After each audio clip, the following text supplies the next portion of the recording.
There's a mythological trope that I discuss fairly frequently about rescuing your father from the belly of the dragon, or the belly of the beast. It's a motif that you see it in The Lion King. You see it when Simba is being initiated by the baboon. I don't remember, Nafiki, I think his name is. After Nala humiliates him because he's still a pathetic adolescent, he follows the baboon, I think it's a mandrill actually, down underground essentially through a long tunnel. A lot of kind of scary music in the background, and he ends up contemplating himself in a dark pool, and then his father appears in the sky. And so that's one example of the reconstruction of the mythology of encountering your father in the abyss. You look into the abyss and you see your father. And then in the Pinocchio story, Pinocchio, of course, when he's trying to become a genuine human being, instead of a marionette pulled by other people's strings, or a neurotic, or a liar, or a jackass, because those are his alternate destinies, he goes down to the darkest place he can find, the bottom of the ocean, and finds the biggest monster he can look at, and inside he finds his father, and then rescues him. And the question is, why do you find your father when you look into the abyss? And I really do think I figured this out, and it's quite exciting to me. It's such a brilliant image. So we know as clinicians, and also I would say as sensible people, but there's good clinical documentation of this, that if you find out, imagine someone's pursuing a goal, and some of the things they have to accomplish or confront on the way to that goal frighten them, and they start to avoid, and then they get more afraid, and of course their ability to pursue their goal or to accomplish their goal deteriorates because they're avoiding. If you're a psychotherapist, or even a friend, or a supportive loved one, let's say, you're going to encourage the person to face the challenges that are making them afraid, to face them voluntarily. And what happens as a consequence of that is that the person usually is able to overcome those fears and develop the necessary skills and to prevail. And that's partly because, not so much because they get less afraid, but because they get more skilled and more courageous. And so imagine that if you bite off a little more than you can chew, you get stronger as a consequence. And you do that in the gym, for example, when you go lift weights. You lift weights that are a little heavier all the time. And as a consequence, you develop yourself physically, and you turn into who you could be. You turn into more than you are. Okay, so if you face fears a little bit at a time, fears and challenges, and you do that voluntarily, then you become more than who you are. Okay, now let's recast that in archetypal language and make it into a kind of ultimate.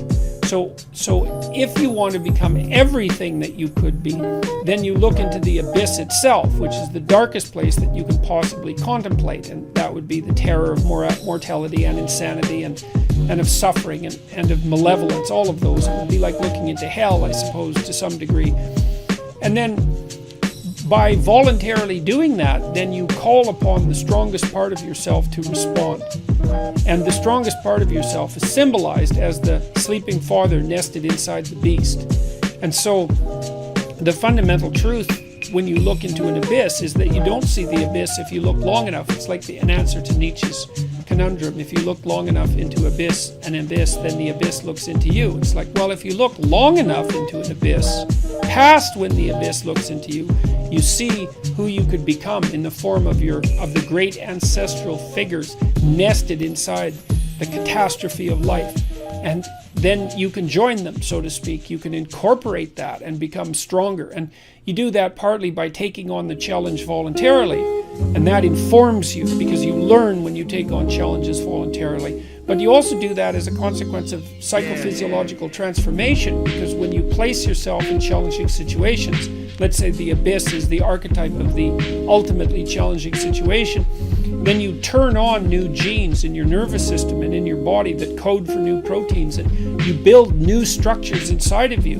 And none of that's going to happen without the demand that's placed on you by willing to confront the full terror of life. And so then I would say the full terror of life is something like the reality of suffering and death, and the ever-present and the ever-looming presence of malevolence in your own heart and in the heart of other people. So it's evil and suffering. And to confront that is really well, you risk blindness by confronting that. That's also a very old story. You risk damaging your vision.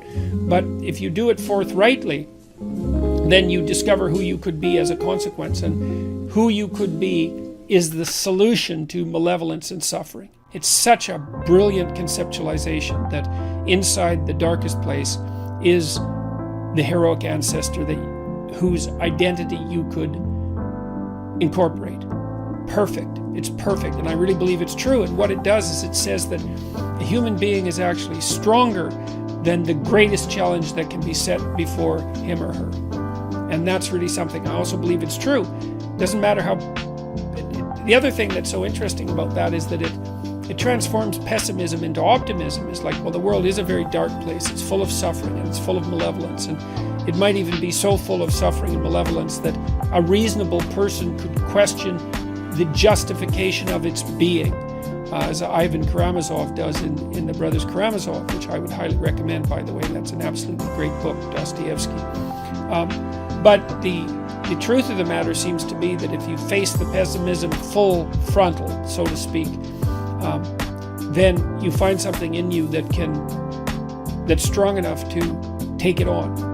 And that really says something about, what would you say, the relationship between human beings and divinity, I would say, because it takes something transcendent, of transcendent power, to be able to rise above the genuine suffering and malevolence of life. And I do think that we have that within us if we don't shy away from the challenge.